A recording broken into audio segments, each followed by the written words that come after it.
솔로몬이 여호와의 전과 자기의 궁궐을 20년 동안에 건축하기를 마치고 후람이 솔로몬에게 되돌려준 성읍들을 솔로몬이 건축하여 이스라엘 자손에게 거기에 거주하게 하니라. 솔로몬이 가서 하마소바를 쳐서 점령하고 또 광야에서 다드모를 건축하고 하맛에서 모든 국고 성들을 건축하고 또 윗 베토론과 아래 베토론을 건축하되 성벽과 문과 문빗장이 있게 하여 견고한 성읍으로 만들고 또 바알랏과 자기에게 있는 모든 국고 성들과 모든 병거 성들과 마병의 성들을 건축하고 솔로몬이 또 예루살렘과 레바논과 그가 다스리는 온 땅에 건축하고자 하던 것을 다 건축하니라. 이스라엘이 아닌 헷 족속과 아모리 족속과 브리스 족속과 히위 족속과 여부스 족속에 남아있는 모든 자 곧 이스라엘 자손이 다 멸하지 않았으므로 그 땅에 남아있는 그들의 자손들을 솔로몬이 역군으로 삼아 오늘에 이르렀으되 오직 이스라엘 자손은 솔로몬이 노예로 삼아 일을 시키지 아니하였으니 그들은 군사와 지휘관의 우두머리들과 그의 병거와 마병의 지휘관들이 됨이라.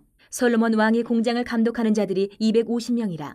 그들이 백성을 다스렸더라. 솔로몬이 바로의 딸을 데리고 다윗 성에서부터 그를 위하여 건축한 왕궁에 이르러 이르되 내 아내가 이스라엘 왕 다윗의 왕궁에 살지 못하리니 이는 여호와의 궤가 이른 곳은 다 거룩함이니라 하였더라. 솔로몬이 낭실 앞에 쌓은 여호와의 제단 위에 여호와께 번제를 드리되 모세의 명령을 따라 매일의 일과대로 안식일과 초하루와 정한절기 곧 1년의 세 절기 무교절과 칠칠절과 초막절에 드렸더라.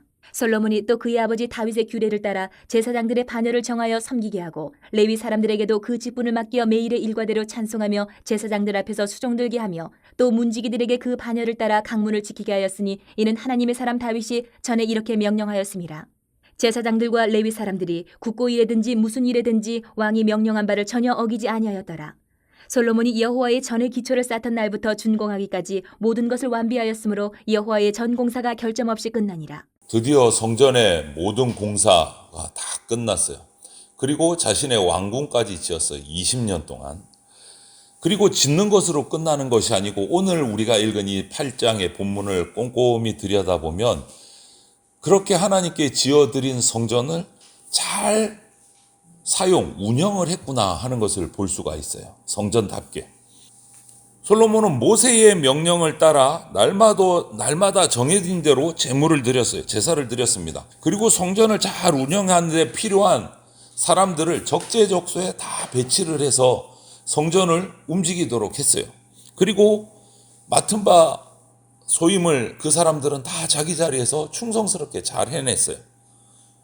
성전을 잘 섬기고 성전을 잘 운영하고 예배를 드리다 보니까 나라는 점점점 더 부강해져 갔어요. 이 모든 일에 솔로몬은 하나님께 기도하고 받은 그 지혜를 잘 사용을 해서 하나님의 뜻대로 나라를 이끌어 간 거예요. 성전 중심으로, 예배 중심, 제사 중심으로. 오늘 한번 보십시오. 솔로몬은 후람이 돌려준 척박한 땅에다가 성전을 건축한 다음에 그 척박한 땅에다가 성읍들을 건설해서 나라를 지키기 시작합니다. 나라 곳곳에 경제적으로 아니면 군사적으로 필요한 시설들을 건축을 해요. 우리도 우리 공동체 안에 방치된 곳을 정비하고 약해진 곳을 보강을 해야 돼요. 이런 오해를 할 수가 있습니다. 성전이 중요한 게 아니고 예배가 중요해. 그러니까 성전은 대충 그냥 살면 돼. 이것도 또 잘못된 거예요. 화려한 성전이 꼭 필요한 것은 아니지만 하나님 앞에 정성스럽게 집중해서 예배 드릴 수 있는 공간을 우리가 잘 유지하고 갖고 가는 것도 한 부분이고 중요합니다. 적재적소에. 오늘 성전을 중심으로 성전을 완공한 다음에 솔로몬이 한 것이 뭐냐? 그 성전 중심으로 나라를 세우기 위해서 필요한 곳에 건축을 시작, 성도 세우고 경제적으로 필요한 건물들도 세우고 나라를 만들어 갔어요. 공동체를. 그리고 그것으로 끝났느냐? 아니요. 성전 중심의 거룩한 삶을 위해서 아내로 맞이한 바로의 딸을 다윗성에 들이지를 않았어요. 왕비를 왜 다윗성에 안 들여? 다윗성에서는 하나님의 궤가 머물렀던 거룩한 곳이기 때문에 이방 사람들은 들어올 수 없다. 왕비조차도.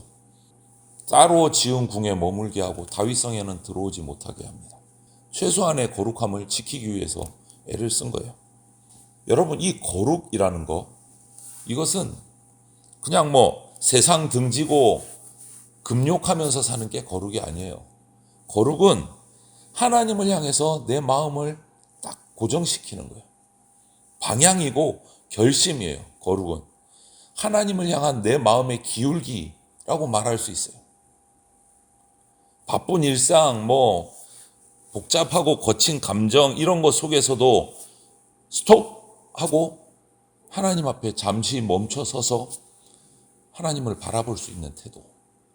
내 마음 깊은 곳에 혹시 하나님을 위한 공간이 있었는데 다른 데다가 내준 것은 아닌지 오늘 살펴야 돼요, 우리가. 작은 등불을 하나 켜듯이 내 일상의 삶 속에서 하나님을 위한 거룩한 자리, 거룩한 시간을 마련해 둬야 됩니다. 그렇게 거룩을 지켜나가면서 솔로몬은 성전을 다 봉헌하고 나서 매일매일 또 절기에 따라 정성껏 하나님 앞에 예물을 드립니다. 그냥 지은 것으로 끝나지 않았다는 거예요. 오늘 말씀을 보면 중요한 것은 자기 마음대로가 아니에요. 모세의 명령을 따라. 모세의 명령이 뭐죠? 하나님이 주신 십계명, 하나님이 주신 말씀, 모세에게 주신 말씀. 그 말씀을 따라 매일 제사, 안식일 제사, 초하루 제사, 정한 절기인 무교절, 칠칠절, 초막절 이 제사들을 빠짐없이 정성스럽게 드렸어요. 그냥 성전 지어놓은 거, 건물 지어놓은 것으로 끝나지 않는다는 거죠. 여러분, 그제 계속 우리가 성전에 관한 말씀을 보면서 반복되는 말씀이 이거죠. 성전 건물 자체가 중요한 게 아니다. 성전이 재구시를 하려면, 성전다우려면 하나님이 원하시는 제사를 그곳에서 드려야 된다. 드려야 된다. 예배가 없는 예배당은 있으나 마나한 거다라는 거죠. 예배가 중요한 거예요. 그 가운데서 하나님을 섬기고 있느냐가 중요한 거예요. 솔로몬은 성전을 건축해서 봉헌했을 뿐만 아니라 그곳에서 빠짐없이 정성껏 제사를 드렸어요. 이것은 하나님이 성전 건축을 끝나고 나서 꿈에 솔로몬에게 나타나셔서 하셨던 말씀을 다 기억하고 마음에 품고 순종하고 있는 거예요. 성전이 제사의 중심지, 기도의 중심지가 되게 하겠다. 그때 하나님이 축복해 주신다. 그 말씀을 품고 있는 거예요. 그냥 말씀 따라 살아가는 거예요. 그리고 자기 마음대로가 아니고 말씀드렸듯이 모세의 명령, 율법에 따라 그 차례를 지켜서 제사를 드리고 있어요. 하나님 말씀 그대로 지켜서 행하는 거예요. 여러분, 거룩은 하나님 말씀에 순종하는 것이 거룩입니다. 그리고 서두에 말씀드렸듯이 이 성전이 그렇게 원활하게 잘 움직여질 수 있도록 이번에는 아버지 다윗의 정해놓은 규례를 따라 제사장들을 딱 배치를 해요. 요즘 말로 하면 순번제로 돌아가는 거예요. 순번제로. 제사장을 한꺼번에 아침에 다 넣었다 저녁에 태어나 그게 아니라 반을 정해서 조를 짜서 돌아가는 거예요. 순번제로 반열을 24반열을 정해서 아버지 다윗이 아이디어를 내서 정해서 딱 하나님을 섬겼던 그대로 자기가 또 따라가는 거예요. 레위 사람들에게는 찬송하는 직분도 맡겼어요. 문지기들에게도 또 조를 짜서 반열을 따라 문을 지키도록 조직을 만들었어요. 운영되도록. 이 모든 게 뭡니까? 아버지 다윗이 정해놓은 규례대로. 이것을 보면 참 다윗 대단한 사람이다 라는 거예요. 왜? 누구보다 성전을 짓기 위해서 너무너무 마음이 애썼던 사람이야. 내가 성전 짓고 싶다. 하나님을 위해서 성전 짓고 싶다. 그런데 하나님이 허락을 안 하셨잖아요. 그러면 실망하거나 그냥 포기하는 것이 아니라 내 아들이 성전을 잘 지을 수 있도록 자기가 평생에 준비를 한 사람이에요. 평생에. 모든 것을. 성전을 짓고 나면 어떻게 할 것인가까지 완성 후를 대비해서 이렇게 하고 저렇게 하고 여기에 필요한 것은 뭘까? 모든 거 하나부터 10가지를 다 준비해놨어요.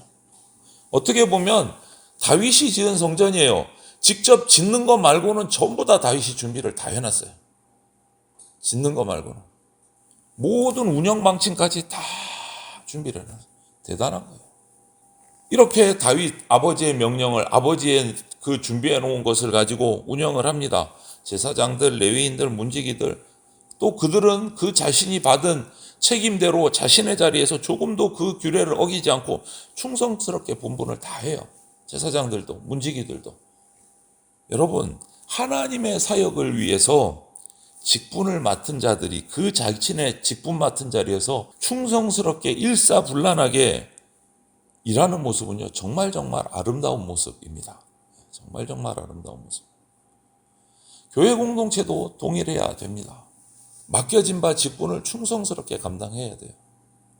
이처럼 솔로몬은 성전 건축을 다 마친 후에도 그냥 성전을 그냥 내버려 두는 것이 아니라 제사장, 레위인들을 제자리에 세우고 예배의 질서를 회복을 시켜요. 자리 잡게 하는 거예요. 예배는 삶의 중심에 있어야 하는 하나님의 중요한 질서입니다. 그분이 주신 삶의 흐름, 리듬 안에서 우리가 살아갈 때 우리 삶이 바르게 흘러가요. 하나님은 질서의 하나님이십니다. 혼란스럽지 않으세요. 항상 질서가 있으세요. 그래서 하나님의 말씀을 따라 준비된 삶대로 살아갈 때 우리가 올바른 삶을 혼란스럽지 않게 살아갈 수 있는 겁니다. 그렇기 때문에 우리 예배도 그냥 내 삶의 어떤 남은 시간, 그냥 좀 끝자락 여기에 두어서는 안 돼요, 예배를. 하루의 중심에 예배가 있어야 되고 일주일의 중심에, 인생의 중심에 예배가 있어야 돼요. 그래야 흩어졌던 마음이 제자리를 찾고 흔들리던 삶이 다시 방향을 잡을 수 있게 됩니다. 솔로몬이 왕이 되고 나서 제일 먼저 한 게 뭡니까? 왕이 되면 국방을 강화했을 것 같아요. 적군들이 많으니까. 그런데 그 국방을 강화하는 것보다 제일 먼저 솔로몬이 한 것은 모세의 규례대로 아버지의 정한 바대로 성전을 제일 먼저 건축했어요. 성전을 20년 동안 건축하고 나서 그 다음에 주변에다가 군사시설도 짓고 경제시설도 지었어요. 여러분 20년 동안 나라가 불안하지 않았을까요? 얼마나? 그런데 하나님께서는 그 마음을 아시기 때문에 어떠한 전쟁도 일어나지 않도록 다 하나님이 막아주셨어요. 20년 동안 성전을 짓는 동안. 이것이 예배 중심의 삶이에요. 하나님 중심의 삶이에요. 우리가 잘 아는 청교도들도 그렇잖아요. 아메리카 대륙에 도착하고 나서 제일 먼저 뭐 했습니까? 교회 건물, 예배당을 짓고 그 다음에 자신들의 거처를 지었어요. 예배당을 짓고. 하나님의 임재가 머무실 만큼 내 삶은 예배로 정돈되어 있어야 됩니다. 그 결과 성전 건축 이후에 이스라엘은 전성기를 맞이합니다. 점점점 부강해집니다. 성전은 성전대로, 국가는 국가대로 잘 운영되어 가요. 국제적인 관계에서도 이스라엘은 중심지가 되고 강대국이 돼 갑니다. 하나님이 주신 복이에요. 예배 중심, 하나님 중심, 말씀 중심으로 살아갔기 때문에. 이처럼 하나님의 사람은 하나님이 맡기시는 일을 하면서 복을 누립니다. 하나님은 언약하신 것을 반드시 기억하시고 이루시는 분이 하나님이십니다. 20년간의 대역사를 마무리하고 성전, 궁궐 다 마무리한 것, 하나님 다윗에게 주신 하나님의 언약이 이루어진 거예요. 다윗에게 한 약속을 솔로몬 때 이루어 주셨어요. 솔로몬 때. 하나님은 언약을 반드시 기억하고 이루십니다. 하나님 말씀대로 이루십니다. 시간이 걸리더라도 절대로 그 약속이 사라지지 않습니다.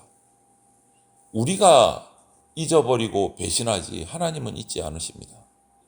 하나님 약속을 믿고 기다리고 따를 때 우리 삶이 성공하고 누리게 됩니다.